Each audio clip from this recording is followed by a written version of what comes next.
This is a major thing, but he and I were talking about it just briefly this morning. I want to correct something that I said the other day, which I think was momentarily permitting old thoughts to respond, and I wasn't aware of it, and it's been plaguing me ever since. And we said on tape that, or I said, something to the effect of the U.S. troops ought to get out of Beirut and let them stew in their own mess. Why Bob? Why kill off Americans there? Something to that effect. And then I made some comment about we could stay on our own soil. Was this on tape? Okay. Well, we've talked about it. Don't think that's right. Actually, we don't feel like. In other words, I think not only the U.S. but anyone who is, the humans have coined a little phrase that says, I forgot the phrase. It's what is it?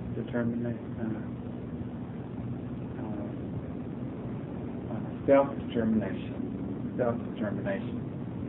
which means that they've coined the idea of freedom as an individual having the freedom to determine his own direction, his own fate, instead of that being dictated to him, as long as he doesn't cause others difficulty.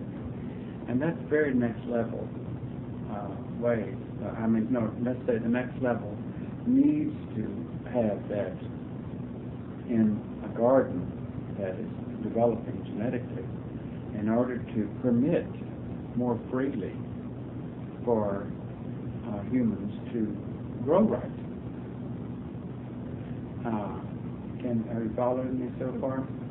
In other words, if they're so restricted by having to conform to just what a dictatorship or a government says, they must all do this and you must all stay very much in line, and you can develop only in these ways, you can't think in those ways, you can't have rebellious ideas, you can't do.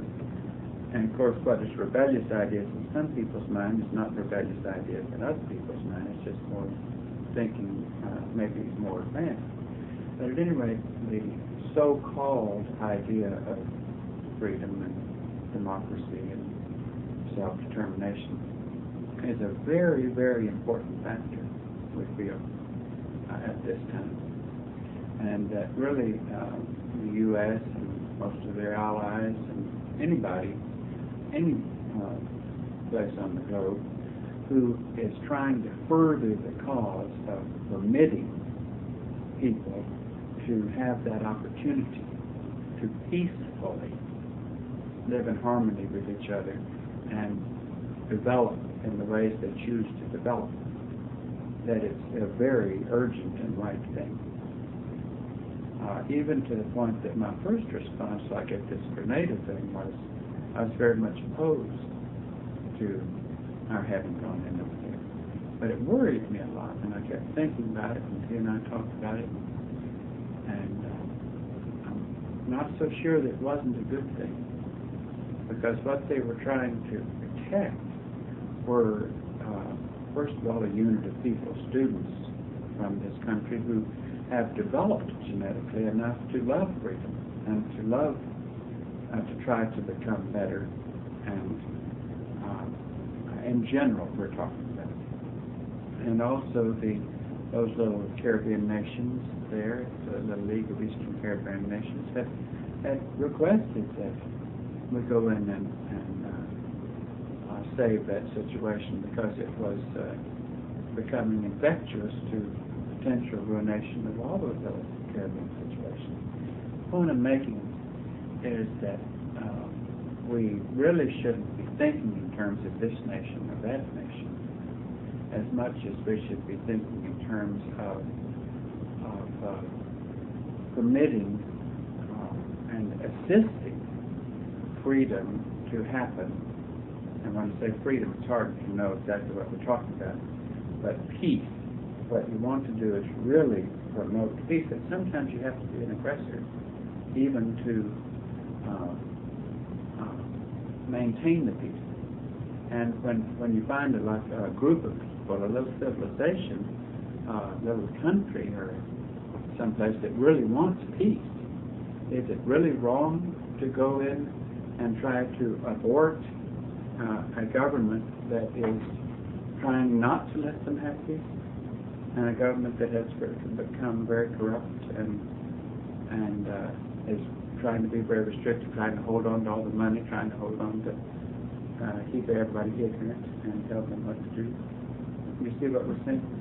So it's not that the humans need to know this from this perspective because they would use it, but we feel like that those who choose to work, who are sincerely desiring of helping bring peace in the world and giving people an opportunity where they wanted to become peaceful and to advance in the ways that they want to advance, that it's very important that the next level can use those people all over the globe to assist in that process, because it's very timely at this time, while we feel like genes are developing at a very accelerated pace. And therefore there are lots and lots of people all over the globe really craving an opportunity to have a chance to really work and determine their fate and to make something of their lives and become good. And the restriction of that is difficult. Now, we live very non-violent lives. We don't have any weapons. We don't preach any hostility. But that's because we're in a classroom that we're extremely lucky to have a classroom in a nation that has already been so prepared for us that this hasn't been necessary. We can do what we want to and remain very passive, and the only thing we have to do is hide once in a while if our security seems to threaten our peace or our being able to do what we want to do. Do you see what we're saying? But if we were having to have this class in another place and having to do certain things, no telling what we might have to do in order to accomplish the task. Not that we would start any movements or join bandwagons of movements. We wouldn't, but we would certainly maybe have to act more aggressively and when necessary in order to do what we have to do. Do you understand what I'm saying? Now, this, I hope I expressed that a little bit. I thought it was clear, but I felt like I couldn't get any words out. Sunodi asked a moment ago about this evolution thing, and can't exactly, since we're talking so much about genes, see where this evolution thing fits in. It's funny that on this morning, she and I were talking about evolution, and it seems that, though we might later see this more clearly, but we don't feel, I don't know where to start. You know how scientists and biologists and archaeologists, anthropologists, evolutionists have all been hunting for those missing links because they wanted to see where exactly where one segment of animal life cohabitated with another segment, or had engaged in intercourse with another segment, and a new advanced form occurred, which is, of course, the necessary change in order to have the evolutionary process go upwards. But as long as you can remember, and as long as they can remember, there have been certain missing links. Now, what we talked about this morning is that it's likely that the next level removed those links some time ago in order for those who had already entered the human kingdom to, in other words, for new ones not to enter the human kingdom, and those who had already entered the human kingdom to have a better opportunity to develop it upward without having to spend so much energy and effort towards the newcomers into the human kingdom. Can you understand that? And they probably even removed links for different purposes at segments of evolution in order to have certain good ones develop and certain poor ones die out. And but if let's say that the next level at this time is, which we know they are moving at a very accelerated pace in the human kingdom by your presence here, and by having next level minds here doing what you're doing, and having humans over the past 50 years, 75 years, develop more than they had in thousands of years prior to this. They would have had to have cut off the chain link between lower forms some time ago in order for humankind as a whole to develop as well as it has developed at this time. Now, even though it doesn't mean that there aren't some segments of human kingdom that are still extremely primitive, but that doesn't mean that you can relate those to evolutionary chain. They just have still a root system within that kingdom level that is still primitive in its nature. Do you follow that? Even though they're offspring, you can find there's not a primitive kingdom on the world, whether it be Aborigine or from in Belgian Congo or in place else, that today some of the younger offsprings aren't found at Harvard or Yale or someplace else. You see what we're saying? Even though that civilization that they left just a short time ago, even a matter of years ago, still exists, but nevertheless, they are still producing offspring, and the world has become so small with the way people travel so easily, and news gets and television to all parts of the globe, that individuals with potential genetically and a lot of drive can go many, many, many generations in advancement in a matter of a few years. They can just pop out of a very primitive environment and just zoom way up to be what humans would call a very civilized and dignified individual. Do you follow what I'm saying? So this does change our understanding a little bit as to the breaking off point, or where more like the next level probably took those links out and didn't permit them to occur in order to have this development. There's a couple of funny things I want to mention to you that I mentioned earlier to you. Do you think it'd be okay to mention? Okay. We still make reference all the time to things in the New Testament. And it'd be funny if what John was trying to explain when he said in the beginning was the Word, and the Word became flesh, it's taken completely out of spiritual context, out of religious context. And when we tell you that what you are is genes, and you are a computer, but in order for that computer to work, you have to have knowledge, you have to have your thoughts and your words together. In other words, it's just like John having said, well, I don't know where to start, but I'll start saying the first thing I can talk about is that there is words. And words is what has knowledge in from God, information. And then that it became flesh. In other words, it moved into the computer. Like in computers today, in order to use them, you have to have a word processor first to set up a program. I mean, you don't know how to, you've got to have a language You've got to have titles. You've got to have subtitles. You've got to know, have your thinking organized.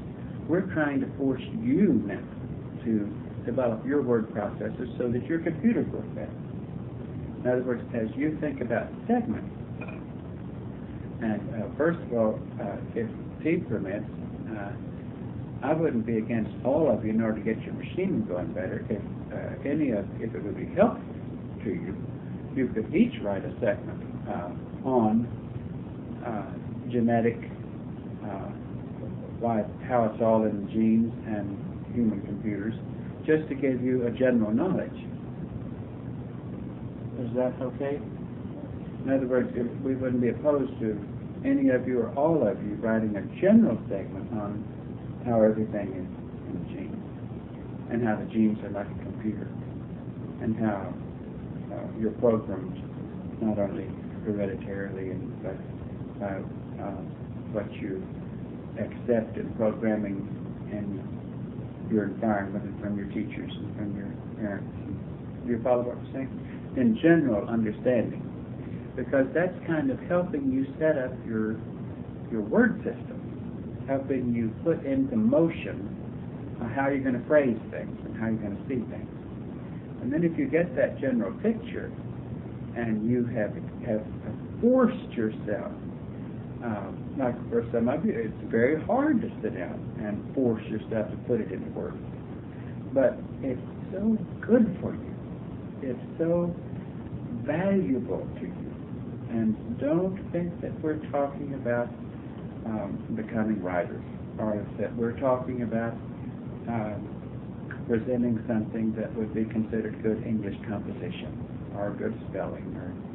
We couldn't care less, but we care a whole lot about how your computer is working in your head, because it will indicate to us whether or not you understand who you are and where you are and what you're doing and what your task is to override your vehicle and force your next level back in. So if you wrote a general segment and then you take from that, or if you've written separate segments, that's fine. You might even want to go back and write a general segment now. But the important thing is if you have your language set up and you have practiced using your language, and you practice it enough that you begin to have more and more language flow. In other words, understanding, expressing the understanding of what you've been taught. And then you zero in on certain lessons, of certain particular aspects. One more little silly thing that, not really silly, it's silly in a way, but it's also very serious. We said, just like I said a moment ago, that you could think that when John said in the beginning was the Word, and then the Word was made flesh, it was like saying in the beginning there were these thoughts, and they had to enter flesh, and therefore they became living. And they said also that you've got, later in the New Testament, Jesus kept telling them, there's got to be more than the Spirit of man. You've got to prepare yourself for the Spirit of God to control your life. Right? Do you understand what I'm saying? Now take that out of spiritual context. And then right when Jesus was leaving them, he said, now that I'm going to, after I leave, the Holy Spirit will come and enter your life.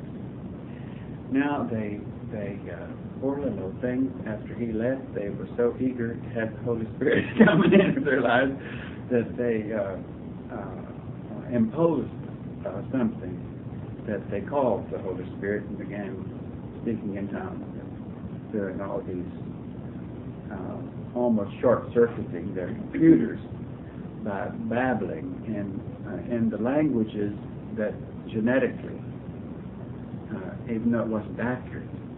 But it's just like, I don't know if you've ever heard people speak in tongues. But when they speak in tongues in these Pentecostal churches, and now even some of the Episcopal churches, when they speak in tongues, they stand up and they get in kind of a trance state, and they all this language comes out like, oh, dear God, and they just babble and babble and babble.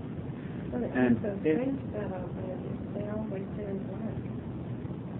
I know, but what they're doing in that kind of semi-conscious state is letting bits and pieces of garbled language from their genetic structure come out. So it certainly isn't the Holy Spirit. Now, what is the Holy Spirit? And what was it that Jesus was trying to say, if you can get it out of spiritual context, when he said you've got to have more than the Spirit of man, you've got to have the Spirit of God come in. And the Holy Spirit, the pure Spirit, what is that but your next level mind? As far as we know, I don't know anybody that has been blessed with the Holy Spirit, any vehicle that has been blessed with the Holy Spirit other than your class and your teachers. Because we have all, our vehicles have all been blessed with a presence of pure next level mind. You follow what we're saying? When we try to get you to force your next level mind to absolutely control that vehicle and be the element that speaks through your word processor and your computer instead of the humanness, that is the pure spirit. That's your next level mind. In other words, in our mind, those are synonymous. Those are the same thing. And we can see all of this so clearly linking together. What you asked about evolution, what we talked about what's going on in the world.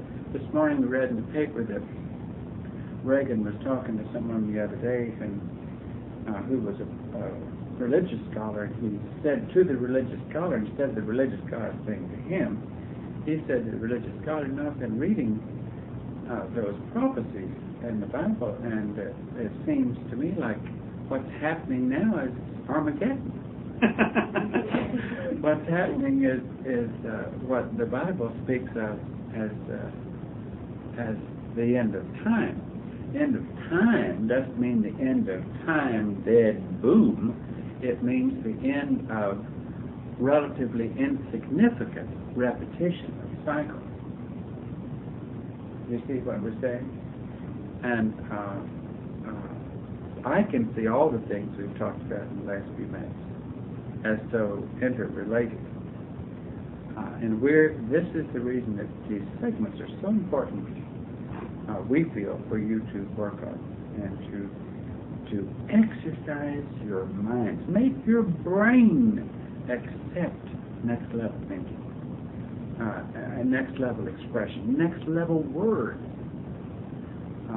and get comfortable with expressing in realistic terms,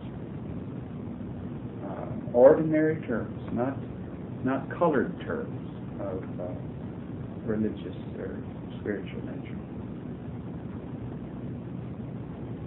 You know, this happens frequently on Sunday morning. I'm thinking when you started out, this is Sunday morning. It's the gene. See, this vehicle's gene is tuned to that because of the heritage. Makes it easier on Sunday morning. Speaking across the mind of the Genesis version, I wondered, would that be a period of like a missing link, when it's double bringing in a phase that could have great in heaven?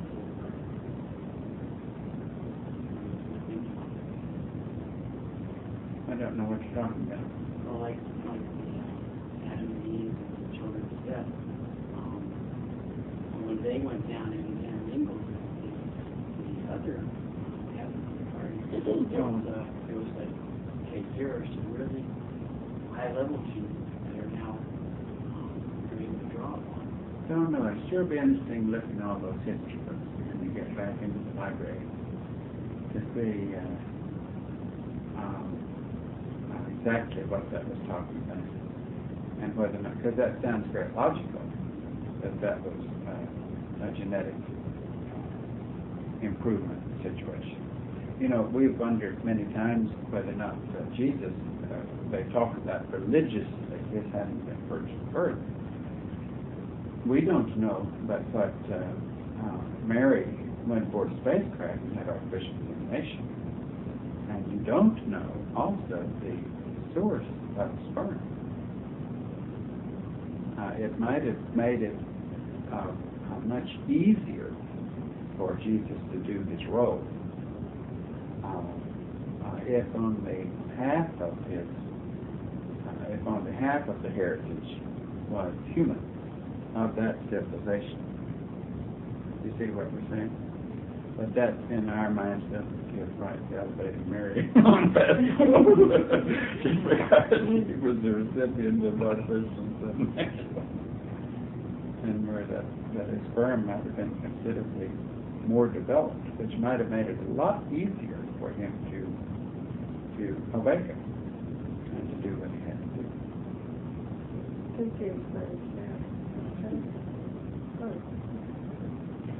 I was wondering, we were talking about when Jesus left him, he said he had the Holy Spirit. Said what?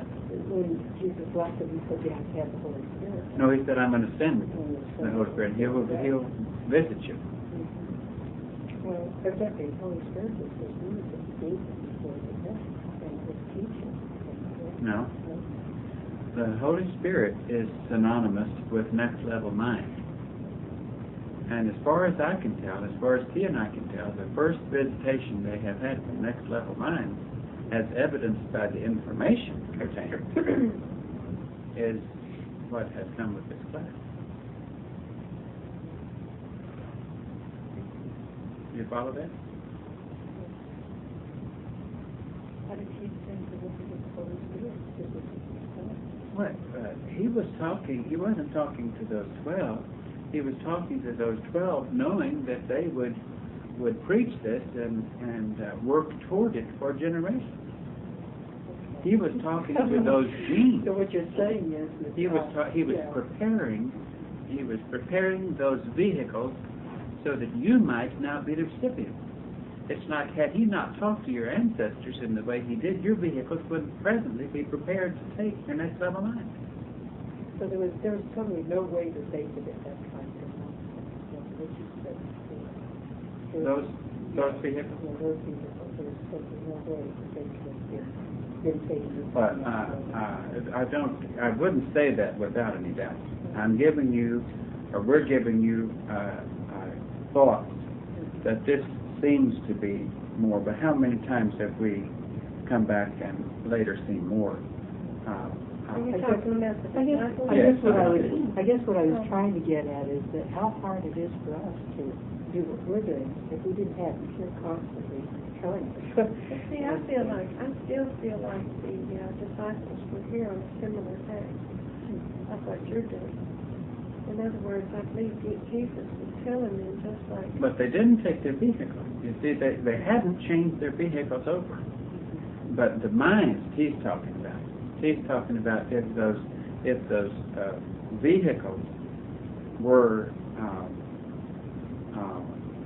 if they were tools of some students at that point, which also at the same time the vehicles were being tools, they were being used to upgrade the vehicle. In other words, they had better genes to the ones around, because if they go out and spread the good news, and anytime you give out any information, that's new, it goes into the genes of the individual accepts it. And in a sense, they could have been used in the same way that you all are being used at the time that you're here. Like, it hasn't been very long ago that we talked about how the schools are teaching how to prepare children to protect themselves when they begin to participate in sex, instead of trying to teach themselves to not get into it. in today's paper. You bet want to tell them to come. Well, there was an article in today's paper about how sex education now is leaning toward restricting sex activity. And being, in other words, they're not afraid of being called buddy-duds or old-fashioned any longer by teaching the children the hazard. They're teaching that sex life is dangerous to your health. And they're not afraid to do that anymore. Where before they took it for granted a few years ago that the youngsters were all going to have an active sex life, so if they take that for granted, the kids certainly aren't going to disappoint them. You know, they took it for granted and said, well, we'll just teach them about all these protection against birth control. We'll just teach them all these birth control devices and try to teach them how to guard the best they can against disease and so forth.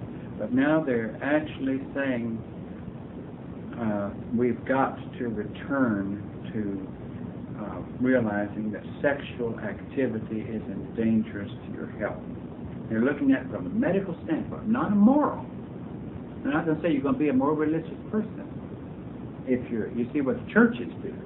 But the medical people are saying, and the sex education people are saying, you're stupid if you go out there and play around in this world as rampant as it is with all these diseases that could ruin your body, ruin the body of your offspring.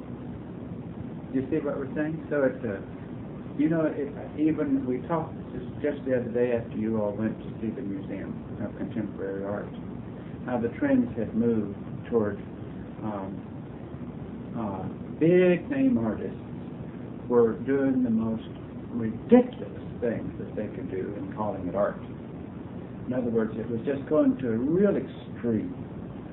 Like a few years ago, there was an artist here who one of his pieces of sculpture was he said, "Come to my exhibit at 2:00 on Saturday afternoon at such and such an address." And his sculpture was getting a bulldozer and piling up dirt, and it was titled "Earth Moving." And this is a big name sculptor. And it was just magnificent. They had cocktail parties about it for weeks and talked about how wonderful it is. Now there was an article in today's paper saying that that foolishness is coming to a screeching halt, and that they're realizing that art requires some identity of what it is you're viewing, that you're trying to put on canvas. That all of these like some very, very famous painter got in one of the world's greatest museums about a painting hung on the wall called Blank. And it was a blank canvas with her name on it that sold for thousands and thousands of dollars. Can you see what we're saying? Because foolishness has gone that rampant. Has just gone that rampant. All a bunch of ways. But what we're happy to see is that the pendulum is rapidly swinging in the other direction. You know, read the other day that promiscuity between 1978 and 80 had decreased 50%. Now that's a lot. Well, disease. But we told you that the only way Next Level can get in and control these little plants is to let these things break out in just epidemic states in order for them to control themselves. But see, this happening this way, I can see that it has to be this way. Oh, yes. Because now they're stepping in with your thoughts, hopefully, and giving them a reason for giving it up. That's right. Which is much easier to cope with. See, they have to have a reason. It's a very important thing that T is saying. They've got to have a replacement. They've got to have something significant to replace all that wild activity, because they were hunting for purpose for living. And they thought, well, I can't look down the road a long way because I can't see, so I'm just going to live each day at a time and be as wild in it as I can get away with it. And then things started happening, and they weren't getting away with it very well because they were having to take too many penicillin shots or whatever is required to help get rid of their diseases. But there being thoughts now are entering their mind that there's more purpose to existence than just that foolishness. That's why it's so important for you all to so clearly think about this information. Because in some way, the effort that it takes to do that is like putting transmissions in the air. It's like doubling or increasing, making a contribution to the information that the next level sends down. When we tell you that it's through next level closeness that the space program began, it's through next level closeness that bionics and health programs began, the transplants and everything, anti-aging studies and programs and genetic engineering, and it's next level closeness that's doing it. But they've had to be limited by the capacity of comprehension of humans who have a very low understanding of what the truth is all about.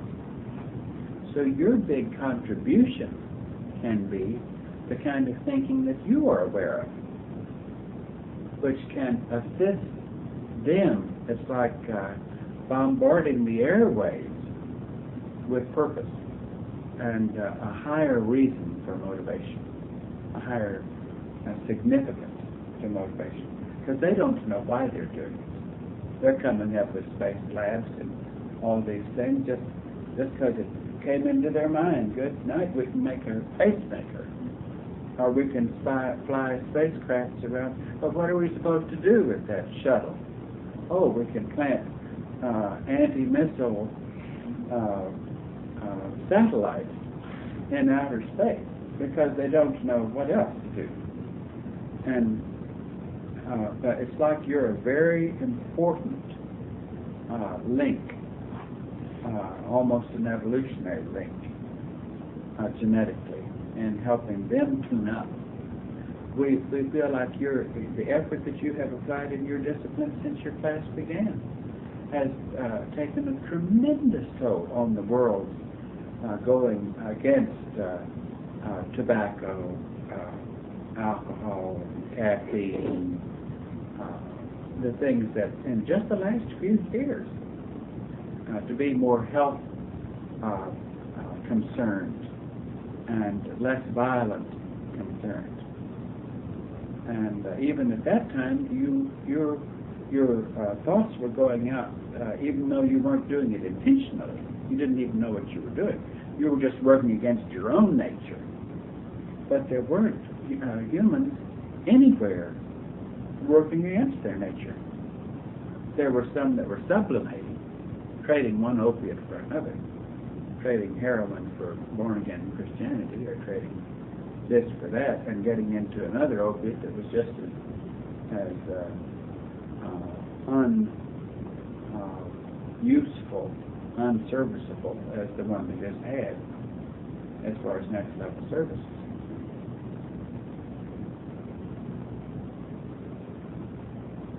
The time for the closing hymn. Pass the plate. But you brought up an interesting point to start of it that T and I will have to think a lot more on, and that is a re-examination. Since we have this genetic understanding, we'll have to do a careful re-examination of exactly where Jesus was talking vehicles, and whether or not those students see the great difference between them and you is we feel like you are to convert a vehicle and take it, and where they couldn't, their faithfulness to the process of conversion still only ended up in their leaving it behind. And that's a great difference. Now, whether or not those who were attempting to do what they were doing, theoretically, I'm not saying this, don't say that I'm saying it, but theoretically it could have even been a kind of task that your equals could have been on in preparation for this. Do you understand that?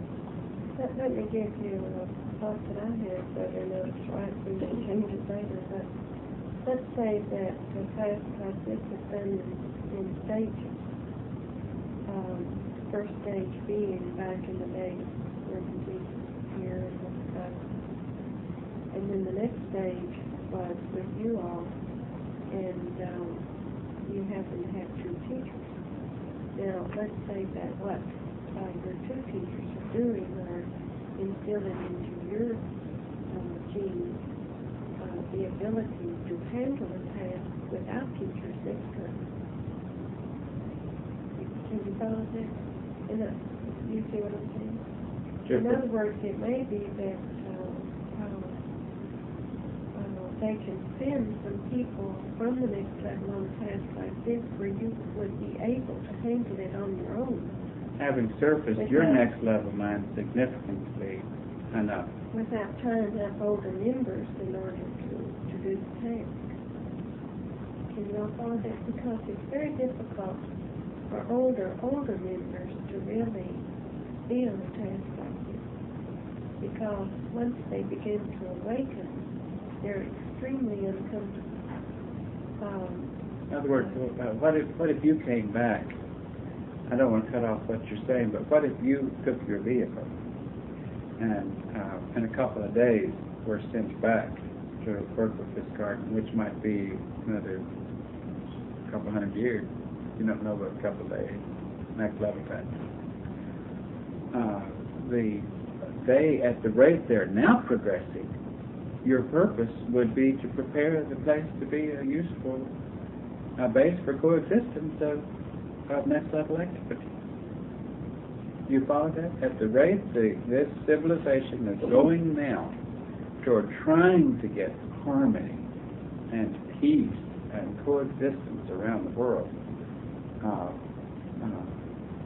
and the way medicine is going, the way space is going, that it's not unconceivable that in a very short time, like we've said lots in the past, that this place might be in the process of being prepared for an actual something more than a hothouse.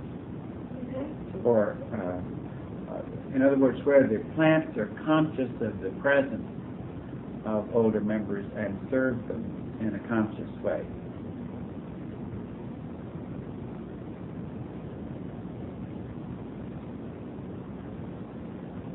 Right now, when we talk about our segments, when we're trying to take it down into school, we want you to upgrade yourself.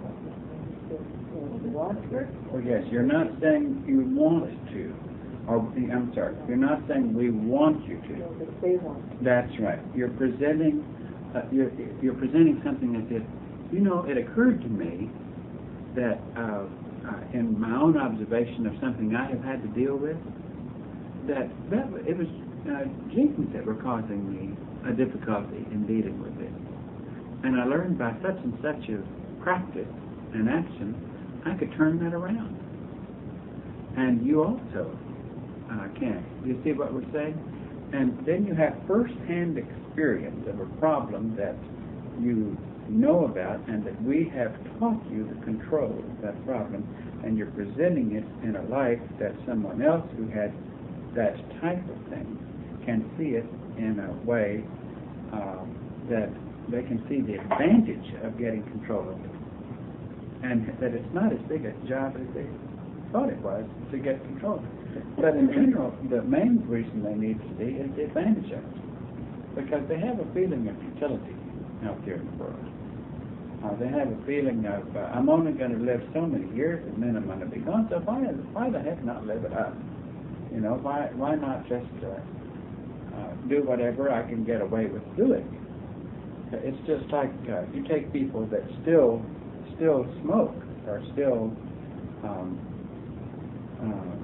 do things that are extremely strong invitations to cancer or physical destruction, heroin, destroying the vehicle so fast in the brain. They have to have felt very strongly that I just don't see any purpose to this existence. Now, if they can recognize that this can become a place where living together can be a pleasant and prosperous thing, not just talking about dollars for improvement. Otherwise, if they think, well, it's just as fun to destroy myself, or it's more fun to destroy myself than not, because at least I get a momentary kick. Like destruction. There are a lot of teenage suicides that, in fact, they're on the upswing, 11 and 12 and all that, teenage suicide. And according to reports they have, the children just don't feel like this world is any place to live in. In other words, it's kind of a hopeless situation for what you want to do. And believe it or not, humans don't know how to improve.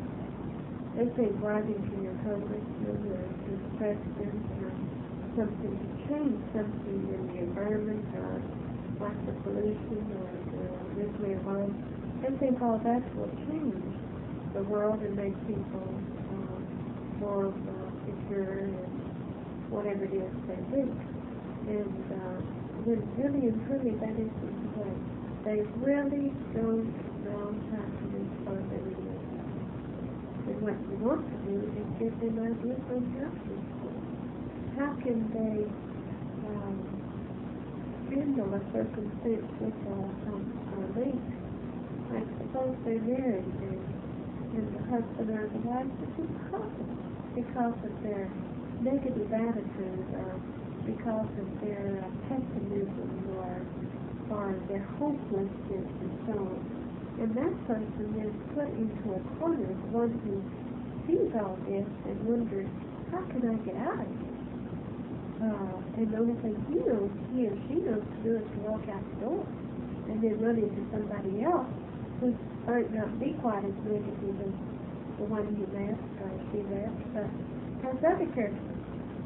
In other words, you're not going to find it until every individual begins to try to improve on their own self. Improve by thinking things, not by thinking, but by learning things, by you all presenting ideas to them. We do our share by talking about it. And we're asking you all to do your share by writing back to us what we talked to you about. Right. In the process, you're transmitting those thoughts. And you're getting them in good working order. You're getting them where they're clear and they're good transmission. Otherwise, they're just garbled if you're just seeing them in pieces. The other day they had some TV, they introduced some children about cartoons on Saturday morning. There was a big to-do about how they thought that TV was programming children to buy the cereal and the toys that they advertised. And so they interviewed certain children and they said that the TV, the cartoons are very deliberate to them, that they're not, in a sense, they're educational. No, they're put down to their intelligence. Their intelligence. Now here we've got a generation of children who are beginning to think, and since there are so many suicides in teenagers and children, then why not present something to the children also? You see what I'm saying? So they can see. In other words, why not start with the little child to upgrade things and not just concentrate on the homelessness. It's very difficult for a child to change in the parents at their feet. But in other words, we don't want to assume that all of this is directed at the adults, because they're in a corner, they have no way to get out of it.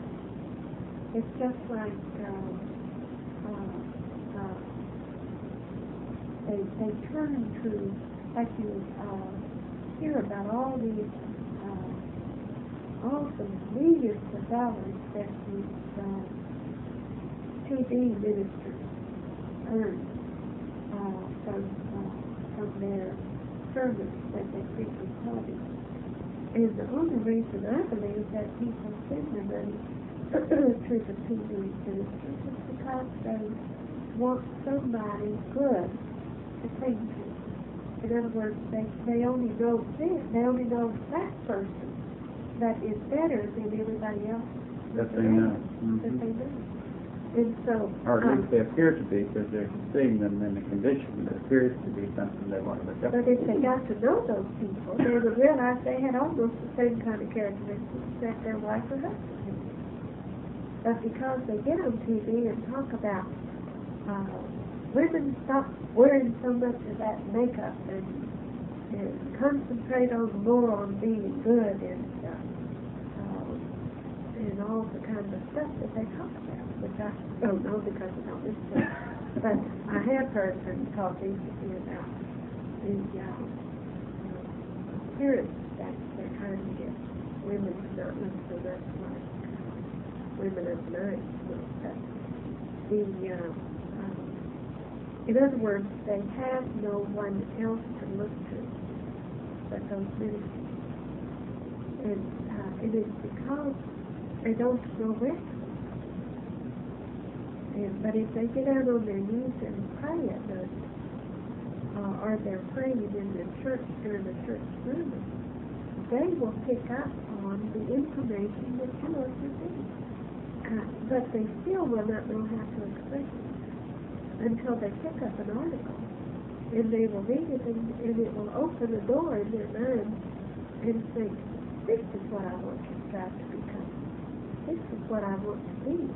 And if everybody begins to do that, then it will be very easy to change things.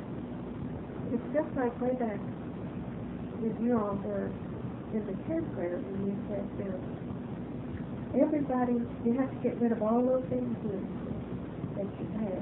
No protection, no influences to protect you. But you all have to agree upon doing it. You remember all that? In other words, we wanted you all to do it because we didn't want a stronger person in your class, or in your class, taking advantage of you because you have gotten rid of your influences in that individual day. Can you see why it wouldn't work? Because that bully, so to speak, would be lorded over you every time. And then you would become the weak person because you have given us the protection. Now, in a sense, everyone has to begin to do this changeover, because but it can start in little bitty groups. In other words, it can grow very fast. That's one good thing with television and radio and the newspaper, because if somebody if everything that is written in the paper goes on the teletype that goes all over the world, and if somebody has been down on their knees praying, or some part of the country has been really concentrating on how to improve, then they will pick up on that information very quickly, and it will begin to grow in that part of the country. So it can spread like an epidemic. It's just like a bad case of AIDS. You know, it can spread pretty fast. And within 2 years, you might have a new life rather than death. No. One thing that the ones who were students of Jesus had very much in their favor. Well, if they attest that they were put to gave them a chance to grow very strong, very good, was how they conducted themselves after his departure. Now, we don't plan to depart from you. We plan to stay with you to the end. But we're trying to make you as individuals so strong that the knowledge that has been given to us to give to you would stay with you and make you, give you all the strength and foundation that you would need to remain who you are, whether we did separate from you or you from each other. And I think the reason we work hard on preparing you for that is because we don't feel like that's going to be part of your test. But we want to be sure that you are on solid ground. Do you understand? I don't know if I'm making myself clear, but to back up, we don't think we're going to separate from you. If we should, doesn't matter, that's on the general, but we don't think we're going to, and nor do we think that you all would have for any reason to disperse between now and the time this class is over. But you should examine yourself to understand that the reason we are trying so hard to force you to get your computer surfaced with the information and the strength of the knowledge that we have been given to give to you is so that you are on solid ground as an individual. Because if you can see what we see, which we hope you see what we see, we've tried to give our eyes to you. If you can see what we see, then you know who you are. And you know that you can see this garden and the workings of the next level and know that you are a part of the next level. And nothing could cause you to drop out of that seed. Do you understand that?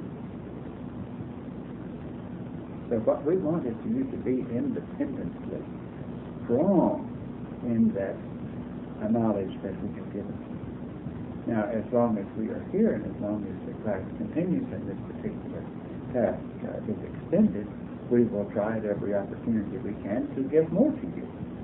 But from this point on, it shouldn't be giving you sufficient information to keep you where you are.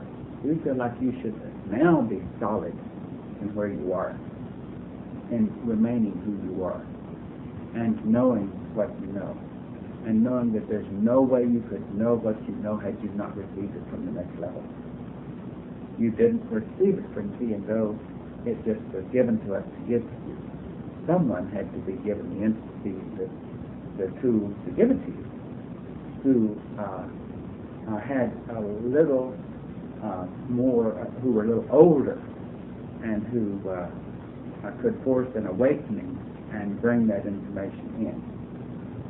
But you should all be solid in that, so that now what information we give to you isn't trying to put you on a firmer foundation. Your foundation should be firm now. It's just trying to help you